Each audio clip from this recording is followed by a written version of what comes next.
जब भी राजस्थान का नाम आता है तो जहन में क्या आता है? शानदार किले, बड़े बड़े महल, शाही इतिहास, है ना? लेकिन सोचिए, इन किलों और महलों के बनने से हजारों साल पहले, जब ये सब कुछ नहीं था, तब इस धरती पर कौन रहता था? आज हम इसी सवाल का जवाब ढूंढने के लिए समय में बहुत पीछे जाने वाले हैं। हम राजस्थान की कुछ सबसे पुरानी भूली बिसरी सभ्यताओं के राज खोलने जा रहे हैं। तो सवाल यही है, ये पहले लोग कौन थे, वो कैसे रहते थे और उन्होंने अपने पीछे हमारे लिए क्या छोड़ा? चलिए इस दिलचस्प सफर पर निकलते हैं और इन जवाबों को खोजते हैं। तो इस खोज में हम 4 खास जगहों पर रुकेंगे। सबसे पहले चलेंगे आहड़, फिर बालाथल, उसके बाद गणेश्वर और आखिर में बैराठ। और अंत में हम ये भी समझेंगे कि इन सभी पुरानी बस्तियों को एक कीमती धातु कैसे आपस में जोड़ती थी। तो चलिए शुरू करते हैं। हमारा पहला पड़ाव है आहड़ सभ्यता, एक ऐसी संस्कृति जो मिट्टी के बर्तनों की अपनी अनोखी कला के लिए जानी जाती है। तो हम बात कर रहे हैं आज से लगभग 4,500 साल पहले की। आज के उदयपुर के पास बनास नदी की घाटी में एक संस्कृति फल फूल रही थी, आहड़। ये वही दौर था जब हड़प्पा सभ्यता भी अपने चरम पर थी। पर आहड़ वालों की अपनी एक अलग पहचान थी, और वो पहचान थी उनके बनाए हुए खास मिट्टी के बर्तन। ये कोई मामूली बर्तन नहीं थे। जरा सोचिए, एक ऐसी तकनीक कि जब बर्तन को पकाया जाता तो उसका ऊपरी हिस्सा काला और निचला हिस्सा लाल हो जाता था, और फिर उस पर सफ़ेद रंग से सुंदर ज्यामितीय डिज़ाइन बनाए जाते थे। ये सिर्फ बर्तन नहीं थे, ये उनकी कला, उनकी पहचान का सबूत थे। तो कैसा था इन लोगों का जीवन? देखिए, वे मूलतः किसान और पशुपालक थे। मिट्टी की ईंटों और पत्थरों से घर बनाते थे, और कमाल की बात यह है कि अनाज को स्टोर करने के लिए अपने घरों के अंदर ही जमीन में गड्ढे बना लेते थे। हमें वहां से चक्की और सिलबट्टे भी मिले हैं, मतलब अनाज पीसने की तकनीक उन्हें पता थी। लेकिन कहानी में एक ट्विस्ट है, वो सिर्फ किसान नहीं थे। आहड़ के लोग धातु के भी मास्टर थे। जी हाँ, पुरातत्वविदों को वहां तांबा गलाने की भट्टियां मिली हैं। इसका सीधा मतलब है कि वो जानते थे कि पत्थर से तांबा कैसे निकालना है और फिर उसे पिघलाकर कुल्हाड़ी, भाले और तीर जैसे काम के औजार कैसे बनाने हैं। चलिए अब आहड़ से थोड़ा आगे बढ़ते हैं हमारे अगले पड़ाव की ओर, बालाथल। ये एक ऐसी जगह है जिसकी कहानी में एक नहीं बल्कि 2 अलग-अलग युगों की झलक मिलती है। बालाथल भी उदयपुर जिले में ही है, और ये भी आहड़ संस्कृति का ही एक हिस्सा था। पर यह जगह 2 वजहों से बहुत खास है। एक कि यहाँ लोग सिर्फ तांबे के युग में ही नहीं बल्कि उसके बाद लोहे के युग में भी बसे, और दूसरा, यहाँ एक ऐसी खोज हुई जो वाकई में चौंकाने वाली थी। तो बालाथल और आहड़ को हम एक ही सिक्के के 2 पहलू कह सकते हैं। यहाँ भी हमें हूबहू वैसे ही काले और लाल बर्तन और तांबे के औजार मिलते हैं जो आहड़ की पहचान थे।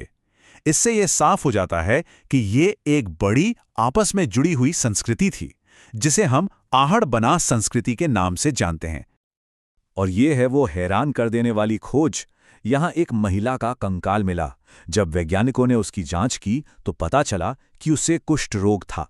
ये खोज पूरी दुनिया के लिए बहुत अहम है, क्योंकि इसे कुष्ठ रोग का दुनिया का सबसे पुराना पुरातात्विक सबूत माना जाता है। बालाथल की कहानी यहीं खत्म नहीं होती। ताम्र युग के खत्म होने के सैकड़ों साल बाद लोगों का एक नया समूह यहाँ आकर बसा, और इस बार वो अपने साथ एक बिल्कुल नई टेक्नोलॉजी लेकर आए, लोहा। खुदाई में जो लोहे की कीलें और औजार मिले हैं वो इस बात का सबूत हैं। इसलिए ये जगह 2 युगों की कहानी कहती है। अब हम दक्षिण राजस्थान से निकलकर एक ऐसी जगह पर जा रहे हैं जिसे हम प्राचीन दुनिया का एक इंडस्ट्रियल हब कह सकते हैं।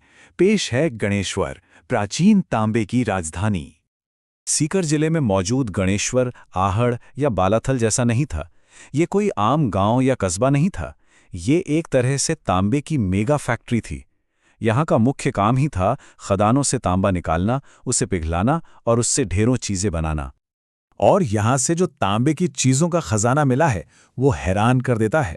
हजारों की तादाद में तीर की नोकें, भाले, कुल्हाड़ियाँ और यहाँ तक कि तांबे की चूड़ियाँ भी। ये साफ साफ बताता है कि यहाँ जो प्रोडक्शन हो रहा था वो सिर्फ लोकल ज़रूरतों के लिए नहीं था, ये किसी बहुत बड़ी डिमांड को पूरा करने के लिए था। तो सवाल ये है कि इतना सारा तांबा जा कहाँ रहा था?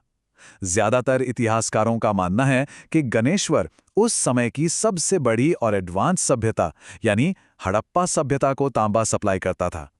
सोचिए, गणेश्वर की खदानों से निकला तांबा शायद हड़प्पा के बड़े बड़े शहरों में औजार और कलाकृतियां बनाने के काम आ रहा था। ये कनेक्शन इस छोटी सी जगह को विश्व इतिहास से जोड़ देता है। हमारी आखिरी साइट बैराठ हमें एक अलग ही दुनिया में ले जाती है। ये पौराणिक कथाओं और शाही इतिहास की गहराइयों में ले जाने वाली जगह है। एक ऐसी जगह जहां महाभारत की कहानियां और सम्राट अशोक के आदेश दोनों की गूंज सुनाई देती है। बैराठ का इतिहास एक के ऊपर एक कई परतों जैसा है। माना जाता है कि यह महाभारत काल का वही विराट नगर है जहां पांडवों ने अपना अज्ञातवास का 1 साल बिताया था। उसके बाद ये तांबे की युग की एक बस्ती बनी और फिर आया मौर्य काल, जब सम्राट अशोक के लिए ये एक बहुत ही महत्वपूर्ण जगह बन गई। बैराठ की सबसे बड़ी और सबसे असाधारण खोज हमें सीधे सम्राट अशोक के समय में ले जाती है। पूरे राजस्थान में अशोक का लिखा हुआ सिर्फ एक बौद्ध शिलालेख मिला है, और वो यही मिला है। इसका नाम है भाब्रू शिलालेख। ये अपने आप में एक ऐतिहासिक खजाना है।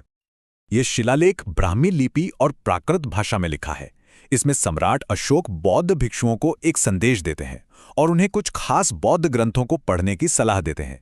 ये इस बात का पक्का सबूत है कि बैराठ मौर्य साम्राज्य के दौरान बौद्ध धर्म का एक बहुत बड़ा और महत्वपूर्ण केंद्र था। तो हमने 4 अलग अलग अनोखी जगहों का सफर किया। अब वक्त है इन सभी बिखरी हुई कड़ियों को एक साथ जोड़ने का और ये देखने का कि ये सब मिलकर हमें क्या बड़ी तस्वीर दिखाते हैं। इन सभी जगहों को जोड़ने वाली जो सबसे मजबूत कड़ी थी वो थी तांबा। लेकिन तांबे के इस्तेमाल का स्केल बहुत अलग था। एक तरफ थे आहड़ और बालाथल, जहां लोग अपनी लोकल जरूरतों के लिए औजार बना रहे थे। वहीं दूसरी तरफ था गणेश्वर, जो एक इंडस्ट्रियल पावर हाउस था और शायद हड़प्पा जैसे बड़े बाजारों के लिए बड़े पैमाने पर प्रोडक्शन कर रहा था। तो इससे पूरी तस्वीर साफ हो जाती है। ये प्राचीन स्थल कोई दुनिया से कटे हुए अलग थलग गांव नहीं थे।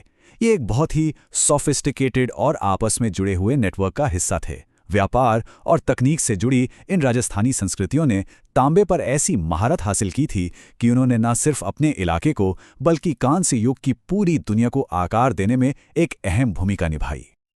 और ये सब हमें सोचने पर मजबूर करता है कि अगर सिर्फ ये 4 जगह हमें अपने अतीत के बारे में इतना कुछ बता सकती हैं, तो जरा सोचिए राजस्थान और पूरे भारत की जमीन के नीचे और न जाने कितनी कहानियां, कितने रहस्य दबे हुए हैं जो बस अपने खोजे जाने का इंतजार कर रहे हैं।